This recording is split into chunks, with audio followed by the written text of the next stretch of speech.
What's going on, guys? Welcome to the Namra podcast. Russ Mangson here with Justin, Taylor, and Sahil. Going to talk to you guys about what you guys can do to prepare your marketing for 2023, so stay tuned.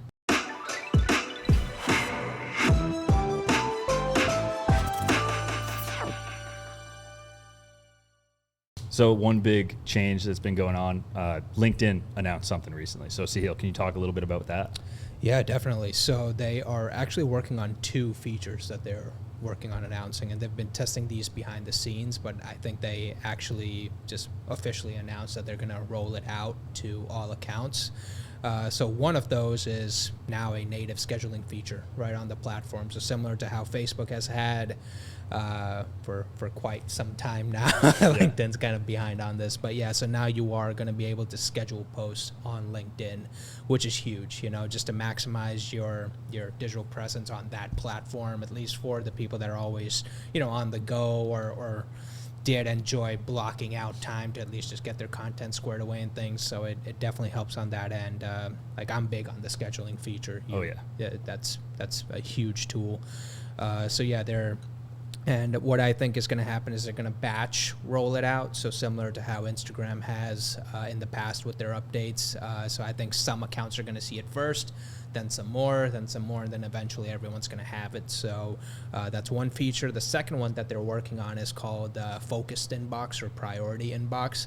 And I think that's just their response to kind of filtering out a bunch of those spam in-mails that people get. So now you are at least going to have your inbox back. You won't have to scroll endlessly past all the spam in-mails to get to your real messages that you probably missed, honestly, because and you guys can correct me, but I always felt like people just started ignoring the LinkedIn inbox just because 100%. Everyone's was just filled with all this in-mail coming in, and it was just it's not even worth checking anymore. So them making this change, and it's they're going to be able to, actually monitor their inbox now better, and the spam in-mails are just going to go into an actual section. That's just called, I don't know what they're going to call it, but it's junk so mail. you're going to have a better inbox on LinkedIn, and you're going to be able to schedule posts. So that's pretty surprising too. It's great for the LinkedIn lovers. For the LinkedIn users, it helps the user experience, but the people who are paying for in-mails, that's why would I do this? People. Yeah, exactly. But okay, let's talk about what that means in terms of sort of the implications of the motives of LinkedIn.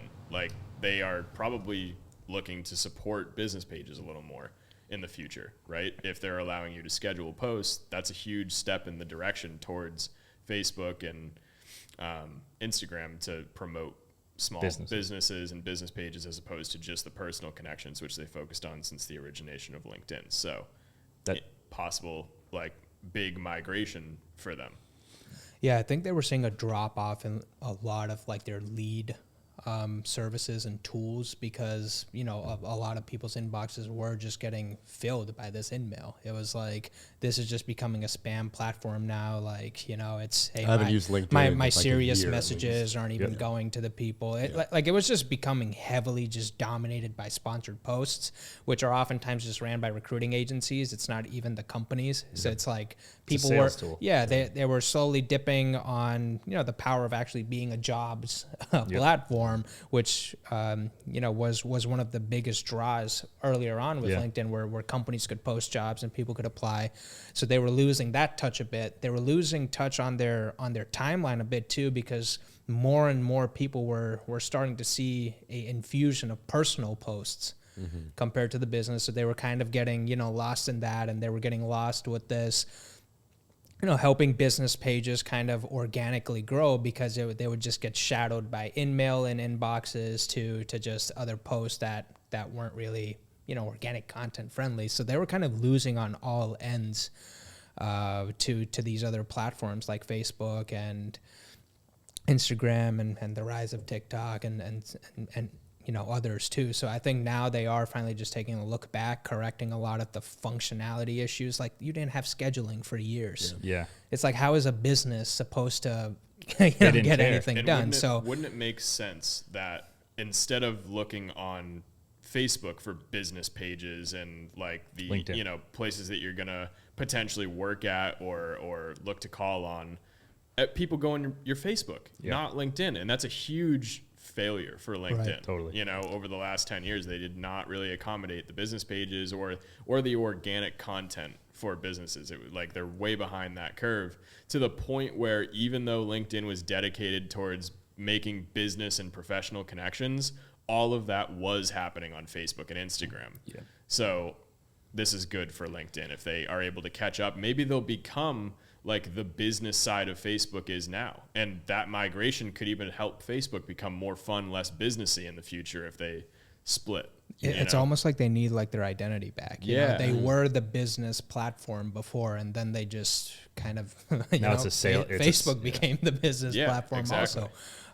Because, I mean, what did Facebook do that LinkedIn and Facebook invested back in the business side of things? You know, it's like more page functions, more functionalities for business pages that are separate from personal pages, and so more. I mean, right when LinkedIn started to, you know, just get dominated out in their job postings by like recruiting agencies, what did Facebook do? They grew their jobs platform. Yep. Like Facebook, it's so easy to list a job now. So easy. Like you list a job and you'll have applications come in, and they improved that as well. Before applications, like it would just email notify you, and then there was like this, you know, smaller portal where you can tick off like, okay, I'm, you know, yes on this one, no on this one. But even their portal now has advanced so much that it's like a CRM when you look at it. Yeah, it's like it's so cool. Organized now. You can mark it in priority. You can move things along as to like where they are in the application process. So they've invested a lot to just boost those, you know, those functions and just usability of these tools. So yeah, LinkedIn definitely has some catching up to do, but adding a scheduling feature is huge. It's a step in the right direction for sure. Yeah, I mean, how many clients now like 20% of their marketing efforts are hiring, and it's all Facebook and Instagram, and just creating the narrative of who we are, what we care about. Come work for us. We're a good team. Yeah. And it's easier to do that on Facebook, sad to say. So hopefully LinkedIn can catch up. We're rooting for them. We always say we're not biased towards any of these platforms. We're just doing what works. So if LinkedIn catches up, that's great for everybody. Yeah. You could even actually see it. So like if you read like the beta testing reports, like when these newer updates are coming out, sometimes they release it, sometimes they don't. But you could see earlier on when they were even releasing the scheduling function, they only wanted you to schedule, I think the cap was set as at 3 days. That's what it was set at. No, on LinkedIn, this new function. Got it. And I think, and then as people tested it more, they finally bumped that up to 90 days, which is more. That's what people want to do. Yeah, it's like, but it's crazy how like this isn't already knowledge. Like how can you limit it to 3 days? Why even do that? Yeah. It's like there's no point of a scheduling feature, at least because you know, it's like some people do like to time block out their content play. Like not everyone is on the go type of person that likes to document everything, and some people are very, hey, like I have a plan, here's my strategy, like let me schedule out my post so that way I can do business stuff for the whole month. And it's like it's a no-brainer. It allows people to post more. Exactly. So at least they bump that up, and it looks like you're going to be able to do videos and just regular posts as well. So that's huge. I think when they first tested it, it was only supposed to be for like photos, but no videos. So yeah, I mean, at least it looks like they're taking it seriously. So yeah. Well, I mean, there's such a huge opportunity there. That's like Facebook has a massive revenue of the like small business advertising space. Like if they could cut into that just a little bit, they could really grow their numbers. And I see from my perspective, it's like, okay, they're creating a new scheduling tool. They're allowing businesses to invite people to drive traffic to their business page. That's still a relatively new feature. Those are all signs and indications of they want more people utilizing that business page and business tool. There's a lot of clients out there who I talk to who don't even realize you can create a LinkedIn business page. People don't realize that you can actually, if you work for a company, you can connect your LinkedIn profile with that company, and then businesses can actually send out targeted blasts at their employees to reshare this post. People don't know that. I didn't know that. Yeah, so it's one of those things that it's an underutilized tool, and I think even we saw recently one of our clients got a $300 free advertising credit to LinkedIn, which weren't. That's something Google's known for, Facebook is known for, but I've never seen one. I don't think I've seen one from them recently. So it shows that they're trying to do a push for that, and yeah, I think it might be a good opportunity now when everyone's running paid ads on Facebook and Instagram. Bid caps are going up because of the holidays. Maybe they see it as an opportunity. Yeah, Definitely. And I don't know if you guys have ever seen like the LinkedIn career pages. Have you guys seen those? Yeah. Like for businesses? Yep. They're solid designs. So pretty much it's, you know how Facebook has like a cover photo for a business page, and then you have the business like profile image, and then there's like an about section, stuff like that. So LinkedIn has like a similar layout for business pages that want to like take it up a notch. Like they can make like, I think it's called company life pages or career pages. Like you could do like, you know, like upload video testimonials, and there's like a block for that. And then there's like cool. Then there's like a job section. So it's like it's very cool. Yeah. If you see the design, you'll see exactly what I'm talking about. It looks very nice, but no one ever used it because one, it's like people were just running from the platform with all these other issues going on. And it's like, and most people never knew about it because it's just such a hidden, it's like you have to even find the URL on Google. Like you have to actually type in like company career page, and then like a separate LinkedIn one comes up, and then it takes you through like the application and stuff. So yeah, they made it so complicated. It's like, whereas like Facebook, hey, like, you want to create a page? Like, here's the button. Simple. Yeah. Right, put in the name, put in the cover photo, boom. It's like, you know, it's every done. single page on Facebook. Like, do you have to do that correctly? Yes. It's like, don't just, you know, don't just create a page for the sake of creating a page. Like, I'm talking about the tool where it's like Facebook was user friendly. That's why a lot of businesses just you know, grew on there, and that's why more continue to go on the level of social with these platforms like Meta and Instagram. But it's but you know, as far as the tool, LinkedIn was just always shadowed because they were just, you know, not making enough effort, at least in my opinion. As far as, I got a question for you. So as far as those like free ad credits that Google runs, Facebook runs, Yelp runs like crazy, do you have any tips or advice? Should someone take that free money or advertising credit and use it? What are your suggestions on that? So usually that happens one of two ways. One is you've already been spending so much on the platform that they give you a credit, where just as like a thank you, like, hey, we've noticed you spent, you know, X number of dollars this month. Here's $200 more just for using our services, type of thank you. So there's that one. That's one type of credit you can get. The other type of credit that we've seen is either you have an ads account that's been dormant for a while, or maybe it's so new that you haven't run your first campaign. Sometimes they give, you know, credit offers to that, like here's, you know, $100 free of AdWords, something like that. The latter type of credit, usually those only apply once you spend a certain number. So if you're a new AdWords account, for example, and you get one of those emails from Google that says like, here's $100 of AdWords credit. Usually in the small print, you'll see it says like the $100 credit will be applied once you spend like $500 on AdWords, something like that. So it's the most expensive free $100. Yeah, that's my tip. Like, at least first of all, figure out what kind of offer you've gotten. Like if you're someone who's, you know, you've been spending, you know, you're getting solid returns, you plan to continue with AdWords, then that's great for you. You know, like those credits will kick in automatically, and you don't need to do much. But if you are someone that's new and you just got that offer, like no, like understand, like it's almost like a hidden fee. You know, it's read like the fine you print. do have to spend. I don't think I've ever seen an email that was purely a free credit. Never. It's nothing's free. Unless you're the first type where it's like you've been spending and they just want to give you like a boost that, you know, I guess in a way that's free.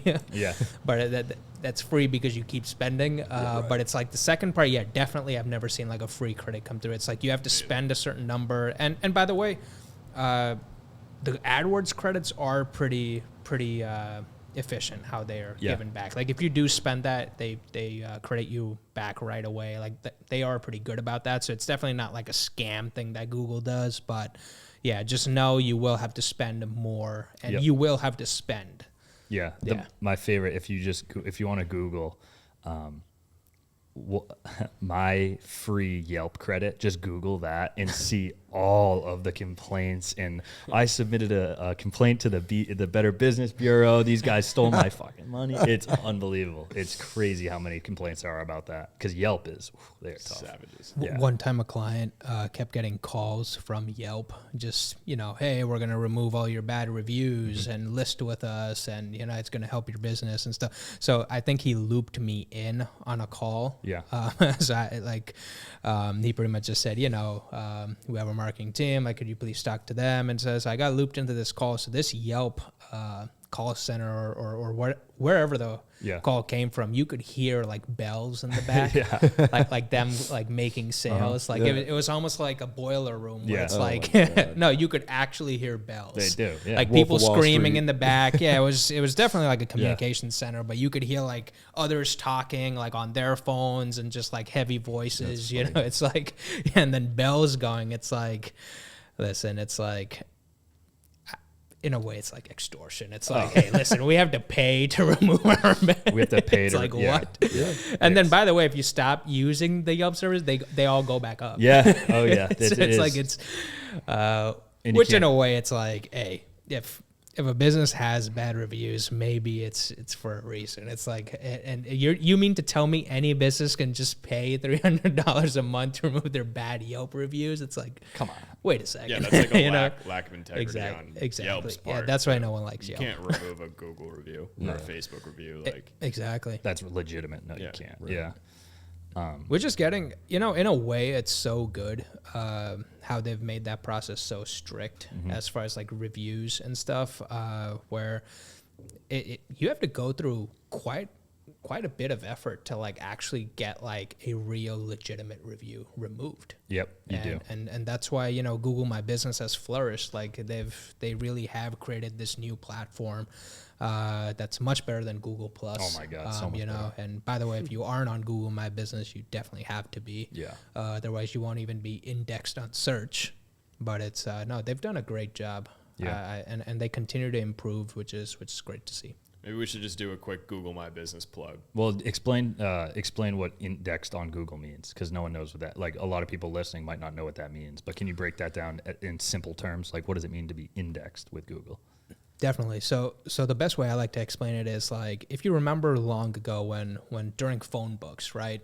If you wanted to look up a number very quickly, you had to go to the back of the book, which was the index, and then you alphabetically search for that number. It'll tell you what page, that company's information is on, and then using that index, you go back to the book, you find it, and you were on your way.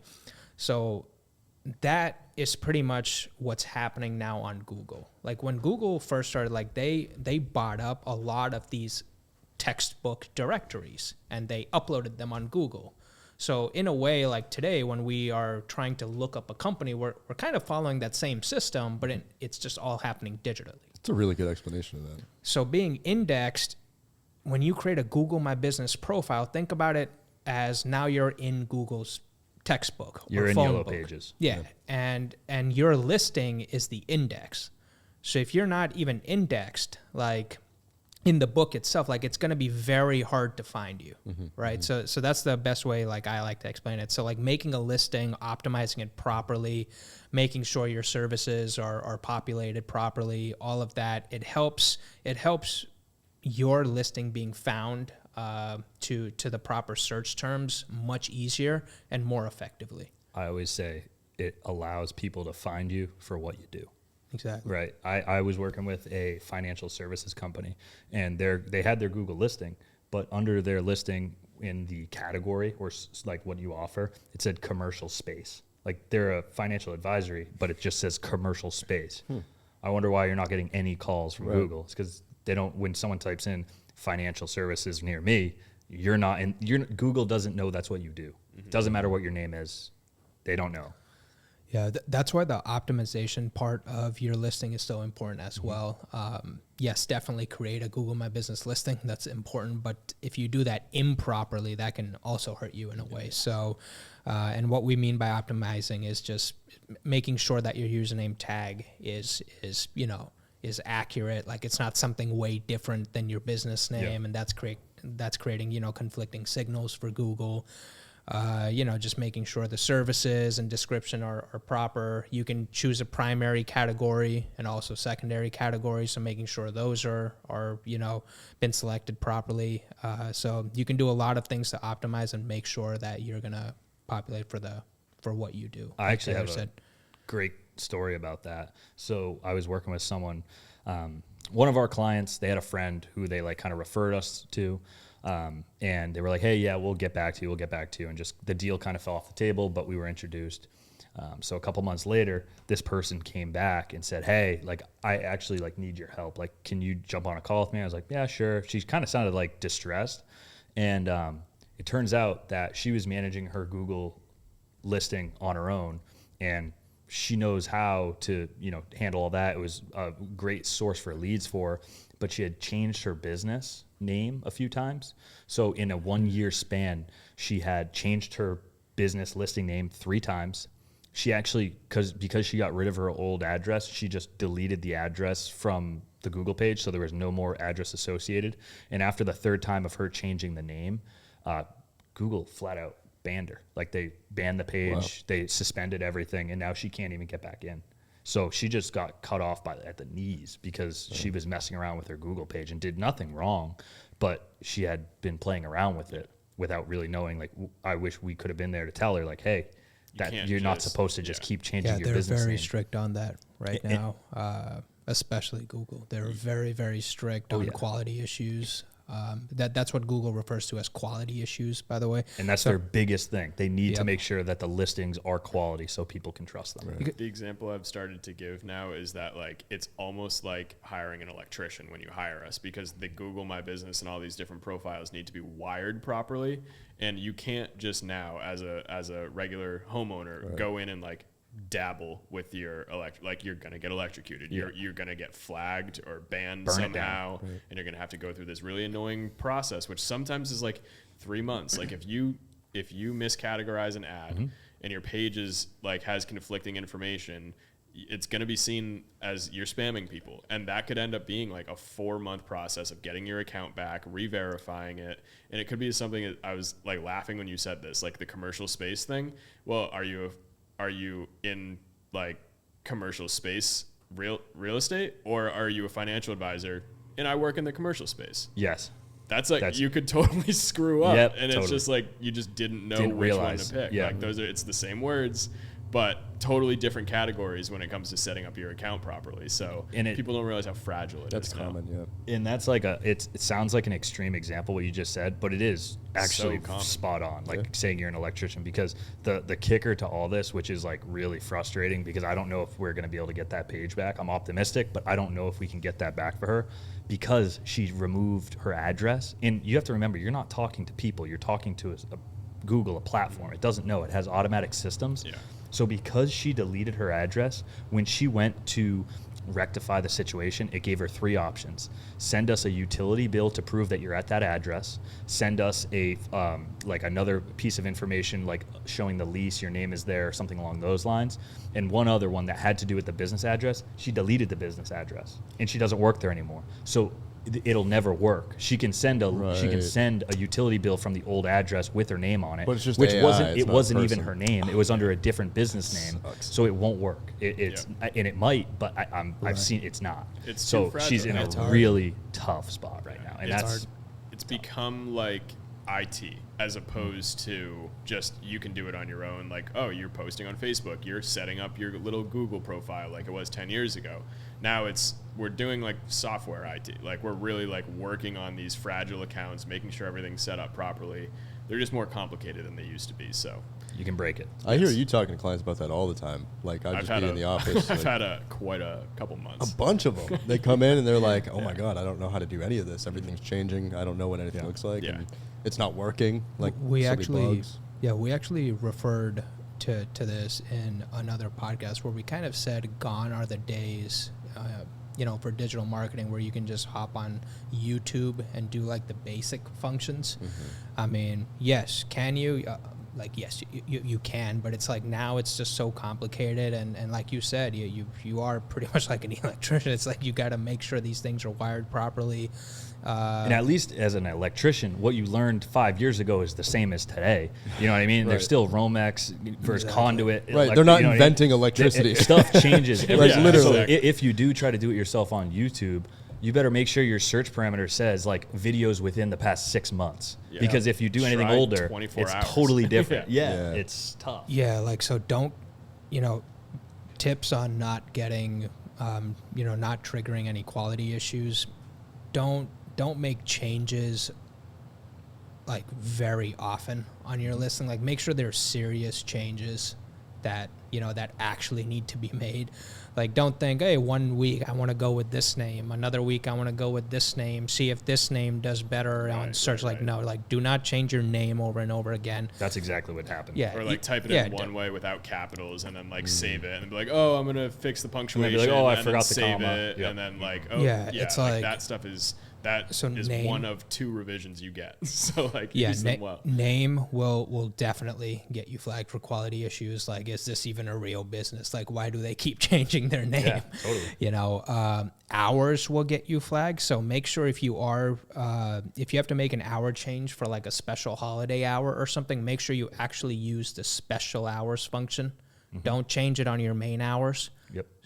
They have 2 different tools for that. Well, not tools, like 2 different like buttons for that, because that's happened in the past too, where like businesses kept on changing their core hours, even though it was only for like a day or 2. Like maybe like the day before Thanksgiving or something, and they did it too much. So then that flagged it as a quality issue. It's like, hey, like, as a business owner, you don't even know your own hours. Like, why do you keep changing every Tuesday and every Wednesday? It's like, so it's the same thing with the name. So make sure you use the special hours function.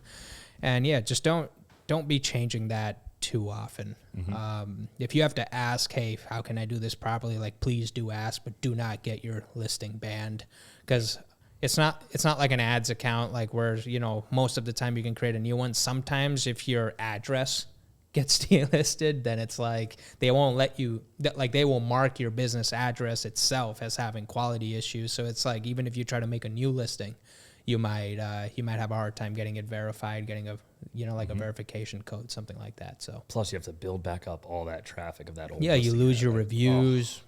Sucks. It's bad. Yeah, you got to be careful with Google My Business. Great tool, but got to be careful optimizing. Yep. But if you do it right, the opportunities are endless. Yeah.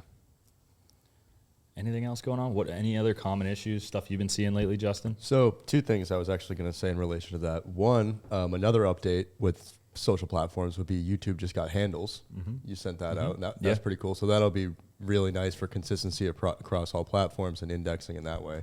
So what are your expectations with YouTube as far as like, what is that going to bring? Is that just going to flop? Is that just pointless for users? I think it's great. It's kind of interesting because kind of like LinkedIn cutting off the InMail and creating a separate inbox, it's actually kind of a bad incentive because they had always incentivized you get a handle once you get to, I think, 100 subscribers.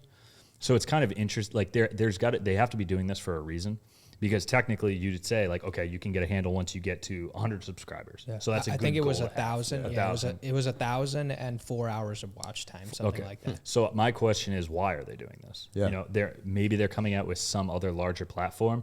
My initial reaction is they're really emphasizing short video. So the YouTube Shorts, right? YouTube Shorts. Yeah. So you can't find and be an influencer off YouTube Shorts if people can't find you directly. Right. So it could be a discovery issue that way, just like making it kind of similar to Instagram or TikTok. So that would be my initial reaction. They're trying to really focus on short form so that people follow creators they like.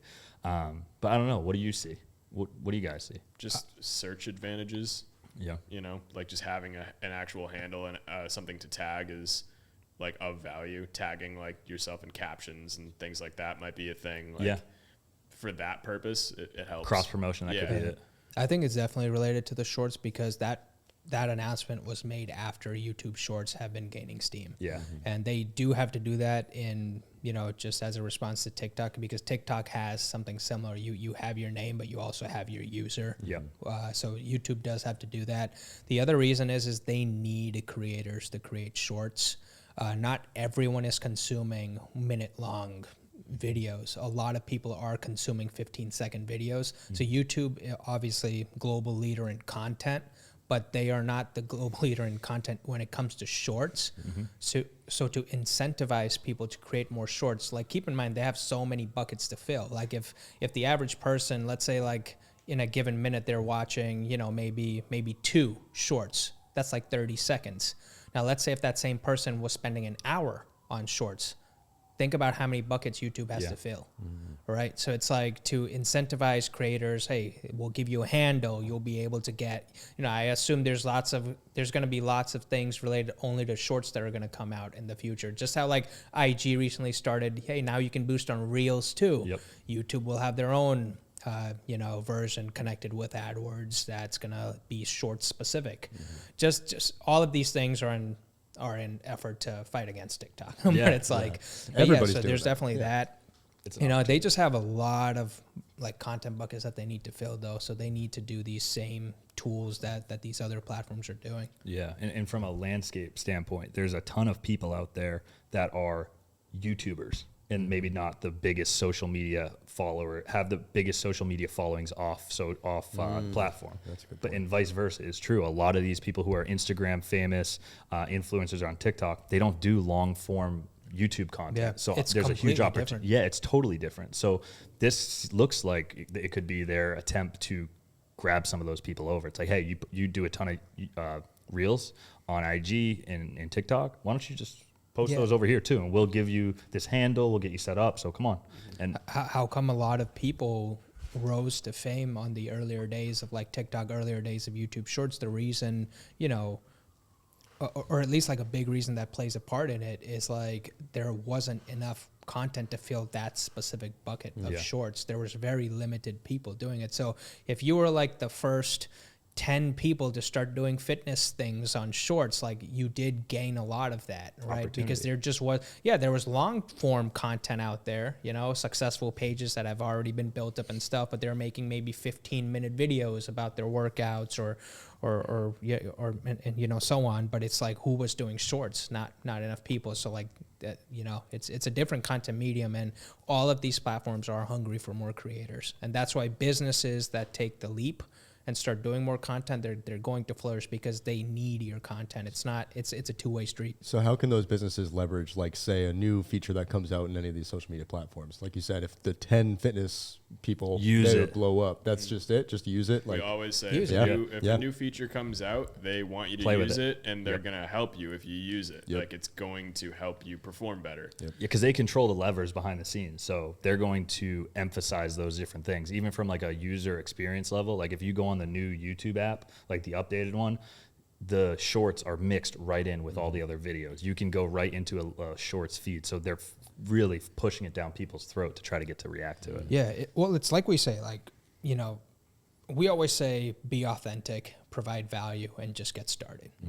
That's still the same answer. Get started, because content can be repurposed. It can be edited to accommodate different mediums. It all depends on your goals and how you are with content.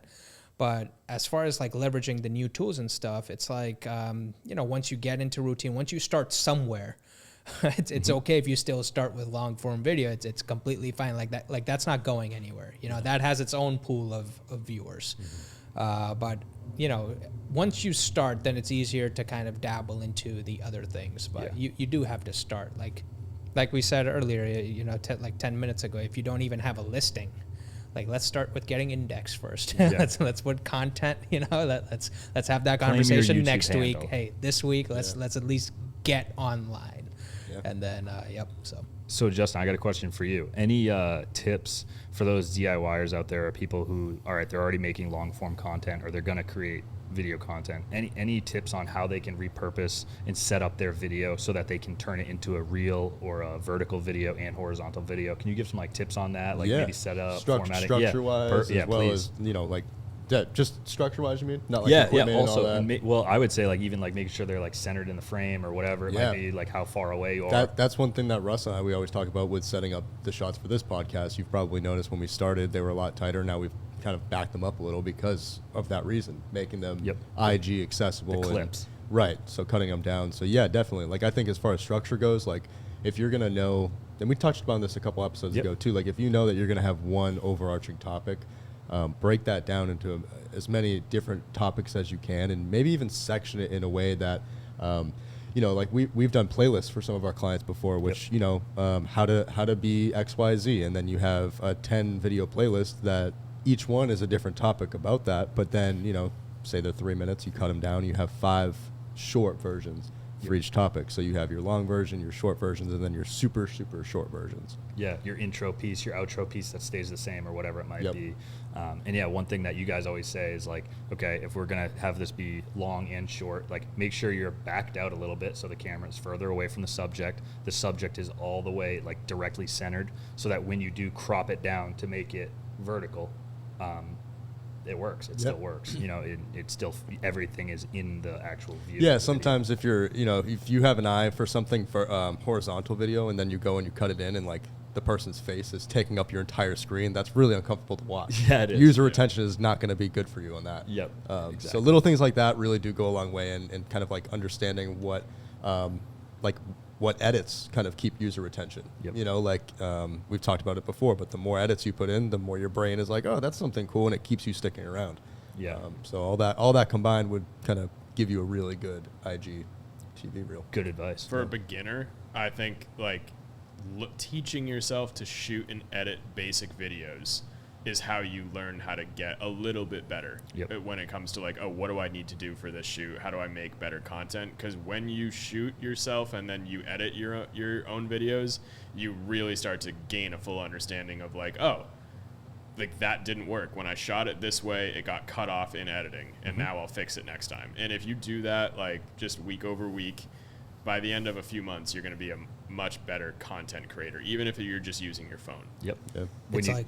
It's like I shot it this way. Why won't it look this way? It's like, well, this way stays this way. Yeah, that is true. If you want full screen, this way. And then it's like, what can I brighten? What can I darken? Exactly. Can I Photoshop my face? No, that's called CGI. Millions of dollars. Yeah, that's the thing. You gotta shoot it the way you're kind of gonna post it, and then you can do little things at the end if you don't really know how to edit or modify it a lot. But so I like it. Good advice. Anything else you guys want to cover? I think that's a good overview of what's been going on lately. Yeah, it covers it for me. I'm good. Yeah, I'm good on my end. Did you want to tell that story? Which one? The 30 for 30. Oh yeah. So a success story from actually a podcast. I know. So, I was working with a client that was or a prospective client that was a little bit skeptical. They just wanted to run paid ads. They didn't really value the video content because it costs money. It costs a lot of money, and I get that. And they were like, I really just want to keep doing what's working, and that's totally fine. So they were actually a guest on a client's podcast. And we cut this podcast up into different segments. And then from one of those podcast segments, they were actually found by ESPN to be part of a docu-series they're going to put out. It's going to be like a 30-minute 30 for 30 special coming out in a couple months. They're like one of 3 people in the world because he talked about a very, very particular thing, and he fell into this one bucket. Someone from ESPN watched the video that we edited, which is crazy, and they called him, and now he's going to be featured on an ESPN spot. So I would say, what's the ROI of organic video? It's like, there's some right there, brother.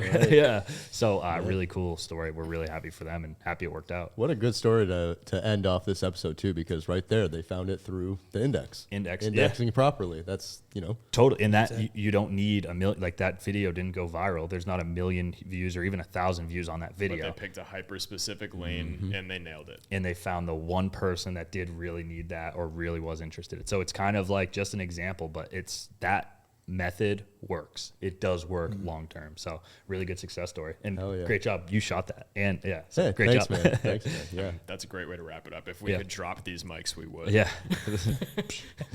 All right, cool. Thanks for joining us, guys. All right. Talk to you next time. Thanks, guys. Peace.